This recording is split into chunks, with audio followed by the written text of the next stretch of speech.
નમસ્કાર વિદ્યાર્થીની બહેનો. હવે ચેપ્ટર 8 માં ત્રીજા ભાગ વિશે અભ્યાસ કરીશું આપણે. હવે આમાં પુનરાવર્તન કરવું, હેન્ડલિંગ રિપીટેશન. પુનરાવર્તન માટે તમે જોઈ શકો છો 3 કીવર્ડ આપણે તમે 10મામાં શીખી ગયા. પહેલા એની ચર્ચા કરી લઈએ.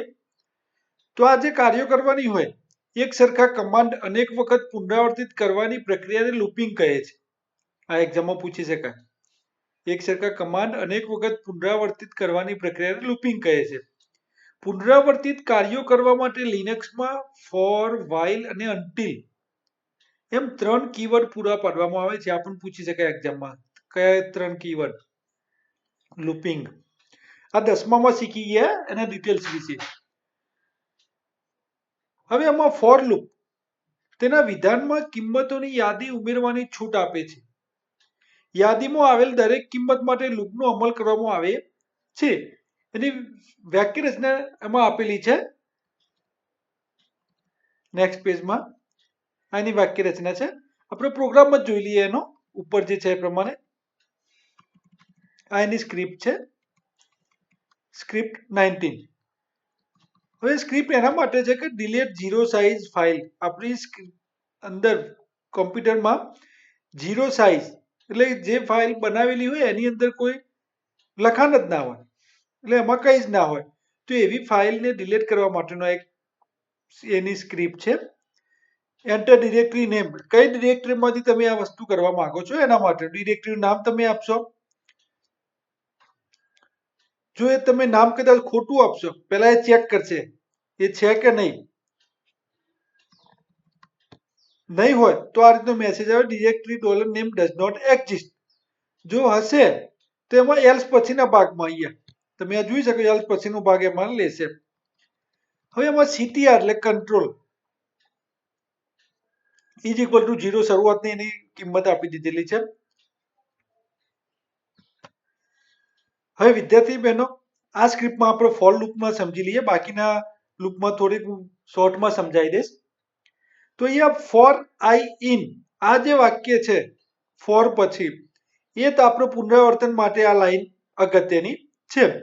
આઈ ઇન ફાઇન્ડ કરે છે. ડોલર જે આપણે ડિરેક્ટરી આપેલી એને ફાઇન્ડ કરીને ટાઈપ એફ સાઇઝ એની અંદરની સાઇઝ એની અંદર જેટલી ફાઇલો હશે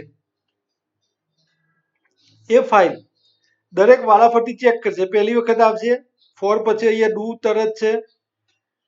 જો ફાઇલ મળશે ઝીરો સાઇઝની તો તમે તરત જ રિમૂવ RM કમાન્ડ દ્વારા $i પહેલી જે ફાઇલ મળશે એ દૂર કરશે. તમને વારાફરતી ડિરેક્ટરીમાં ચેક કરશે.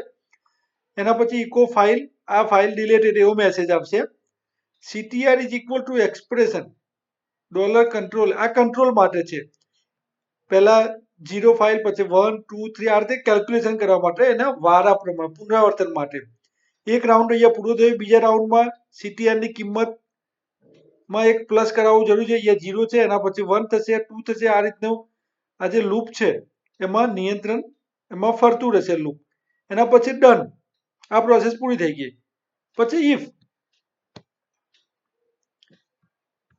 ચેક કરશે CTR ગ્રેટર ધેન 0, 0 થી વધારે છે તો જ then echo $CTR zero size file have been deleted, else no zero size file present in directory. Zero સાઇઝની ફાઇલ જો એકથી વધારે મળશે તો આ રીતનો મેસેજ આવશે. જો એક પણ ઝીરો સાઇઝ વાળી ફાઇલ આપણી ડિરેક્ટરીમાં નહીં હોય તો આ રીતનો મેસેજ આપણને અહીંયા જોવા મળશે. તો તમે જોઈ શકો છો આમાં સમજાયેલું છે સ્ક્રિપ્ટનું. આ એનું આઉટપુટ છે. 3 ફાઇલ અહીંયા ડિલીટ કરી છે, ડિલીટનો મેસેજ પણ આવી ગયો અને એના પછી અહીંયા 3 zero size file have been deleted. તમે જોઈ શકો છો વિદ્યાર્થીની બહેનો. આ 3 લૂપનું સમજૂતી આપણે જોઈ ગયા આગળ. ફોર લૂપનો બીજો પ્રોગ્રામ છે, સિન્ટેક્સ એની છે અહીંયા. ફાઇલનો બેકઅપ લેવાની પ્રક્રિયા પણ એડમિનિસ્ટ્રેટર દ્વારા પાર પાડવામાં આવતી અન્ય એક સામાન્ય પ્રવૃત્તિ છે. આ એક બેકઅપ લેવા માટેનો સ્ક્રિપ્ટ છે. એમાં પણ ફોર લૂપનો ઉપયોગ કરેલો છે. તમે જોઈ શકો છો અહીંયા નીચે આ ફોર લૂપનો ઉપયોગ કરેલો છે એલએસ લિસ્ટના દ્વારા.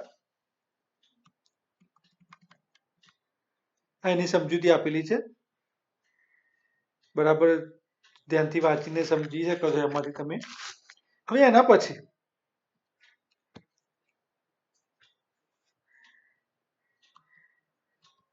પુનરાવર્તન માટે બીજું વિધાન વાઇલ વિધાન, રિપીટેશન. લૂપિંગ માટે વાઇલ વિધાનનો ઉપયોગ પણ થઈ શકે છે જ્યાં સુધી એક્સપ્રેશન સ્વરૂપે આપવામાં આવેલી શરત સાચી ઠરે ત્યાં સુધી ડુ અને ડન કીવર્ડ વચ્ચે આવેલા તમામ વિધાનોનું પુનરાવર્તન કરવાનું કાર્ય વાઇલ વિધાન કરે છે. ડુ અને ડન કીવર્ડ તમે ફોર લૂપમાં પણ જોયું, ફોર પછી ડુ અને છેલ્લે પૂરું થતું હોય ત્યાં ડન, એની વચ્ચે જેટલા વિધાનો આપેલા હોય એનું પુનરાવર્તન નું કાર્ય આ બધા લૂપિંગ કરે છે. તો આમાં script to delete specified number of files from a directory એના માટેનો એક પ્રોગ્રામ છે. એમાં વાઇલ લૂપનું સમજી લઈએ થોડું. વાઇલ લૂપ CTR કંટ્રોલ 1 થી શરૂઆત થાય, લેસ દેન LE એટલે લેસ ઇક્વલ, આગળ જે જોઈ ગયા એમાં લેસ અને ઇક્વલ થી ઓછું અને બરાબર. FDEL તમે ફાઇલ જે રીડ કરાયેલી છે આ પ્રોગ્રામમાં, enter the number of files you want two delete, જે ફાઇલ ડિલીટ કરવા માંગતા હોય એનો નંબર અહીંયા તમે દર્શાવી શકો છો. એના પછી આ રીતનો મેસેજ તમે એમાં જોઈ શકો છો. ડુ પછી ફરીથી પછી ચેક કરશે એમાં remove F name deleted successfully, else file with name $not found, જો એ ફાઇલ ના મળતી હોય તો એમાં આ રીતનો મેસેજ આવશે. તો આટલા સુધીનું વાઇલ લૂપ છે એમાં તમે જોઈ શકો છો.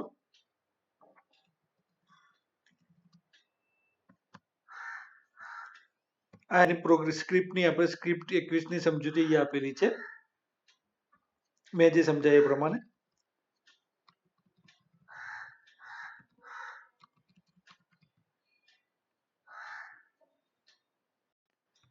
હવે પુનરાવર્તન માટે અનટિલ વિધાન, રિપીટેશન અનટિલ સ્ટેટમેન્ટ, આ વિધાન જે છે વિદ્યાર્થીની બહેનો એ વાઇલ થી ઉલટું છે. કઈ રીતે આપણે જોઈએ તો એમાં કાર્યોના પુનરાવર્તિત અમલ માટે એક અન્ય વિધાન અનટિલ નો ઉપયોગ પણ કરી શકાય. અનટિલ લૂપ એ, બરાબર ધ્યાનથી વાંચજો આમાંથી પૂછાશે, અનટિલ લૂપ એ વાઇલ લૂપની જેમ જ કાર્ય કરતું બંધારણ છે, પરંતુ તે વિધાનોના અમલનું કાર્ય ત્યાં સુધી પુનરાવર્તિત કરે છે, એટલે વારંવાર કરે છે કે જ્યાં સુધી એ લૂપની અંદર જ્યાં સુધી આપેલ શરત ખોટી હોય, ફોલ્સ હોય, ત્યારે અનટિલ લૂપનો ઉપયોગ થાય છે. જ્યારે શરત સાચી હોય ત્યાં સુધી વિધાનોનો અમલ કરવાનું કાર્ય વાઇલ લૂપનું છે, એટલે આ ખાસ ધ્યાનમાં રાખજો. જ્યાં સુધી શરત ખોટી હોય ત્યાં સુધી અનટિલ લૂપની અંદર વિધાનોનો અમલ થાય છે, જ્યાં સુધી શરત સાચી હોય ત્યાં સુધી વિધાનોનો અમલ કરવાનું કાર્ય વાઇલ લૂપમાં થાય છે. તો આ એની સ્ક્રિપ્ટ આપેલી છે, script 22. Script to perform operation till user decided to exit, જ્યાં સુધી એક્ઝિટ કરવાનું નાખે ત્યાં સુધી એમાં પુનરાવર્તન ચાલુ રહે. હવે ધ્યાનથી જોજો, a choice is equal to Y આપેલું છે, એટલે ચોઇસ વેરિયેબલ લીધેલું છે ને એમાં એક કિંમત આપી દીધેલી છે વાય, બરાબર ધ્યાનથી સમજજો. હવે અનટિલ બ્રેકેટમાં આ રીતે ચોરસ બ્રેકેટમાં લખાય એ પણ જોઈ લેજો. ફોર લૂપમાં, વાઇલ લૂપમાં એમાં ડુ ડન છે.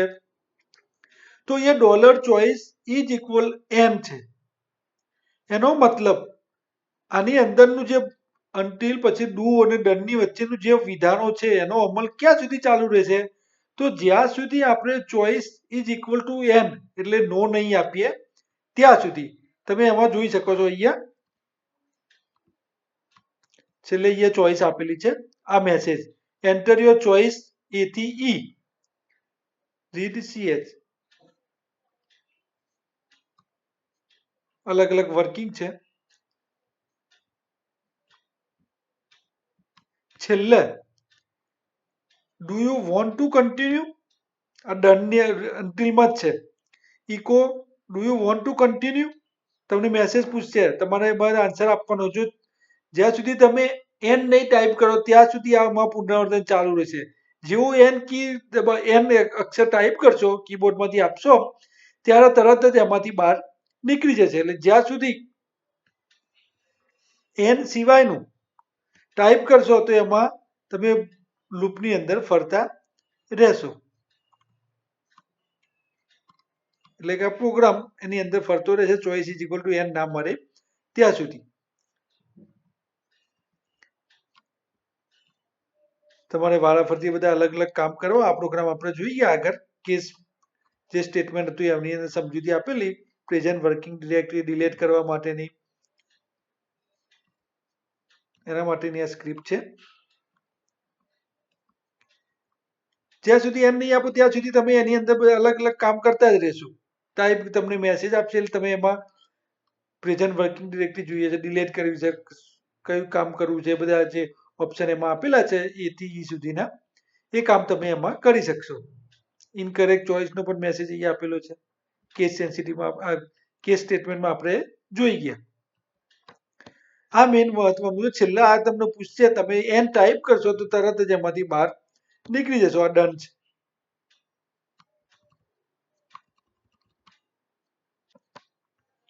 આ લખાણ લખેલું છે તમે જોઈ શકો. કેસના એક્ઝિક્યુશનનો અમલ કરવામાં આવે છે અથવા તો બહાર નીકળવા માટે બે ઓપ્શન છે અહીંયા. Do you want to N આપવામાં આવે તો સ્ક્રિપ્ટનો અમલ અટકાવવામાં આવશે.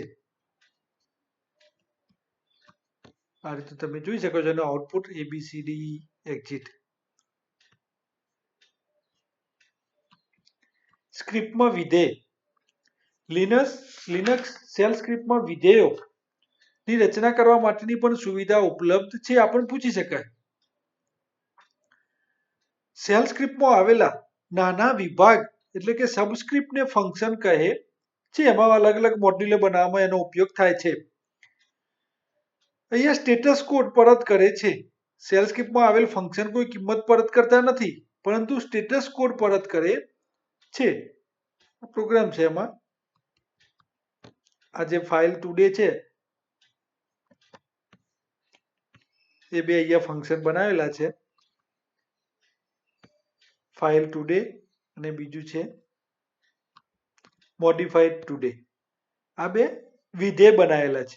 જેમ આપણે સી લેંગ્વેજમાં તમે 10માં બનાવતા હતા એ પ્રમાણેના વિધેય આપેલા છે. આખું એક મોડ્યુલ, આખું ટુડે ડેટ માટેનું મોડ્યુલ તૈયાર કરેલું. જેવો આપણે પ્રોગ્રામ લખતા હતા એમાં કઈ નવું નથી.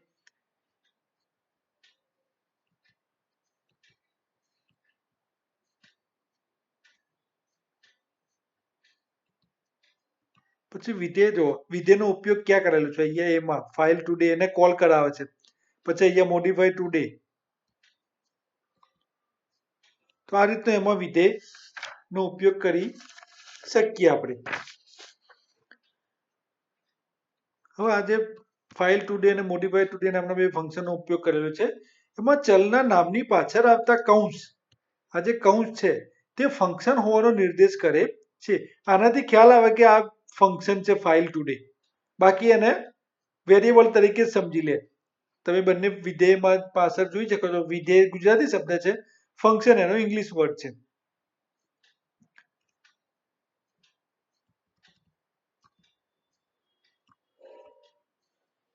તો વિદ્યાર્થી બહેનો, 8મું ચેપ્ટર અહીંયા આપણે પૂરું કરીએ છીએ.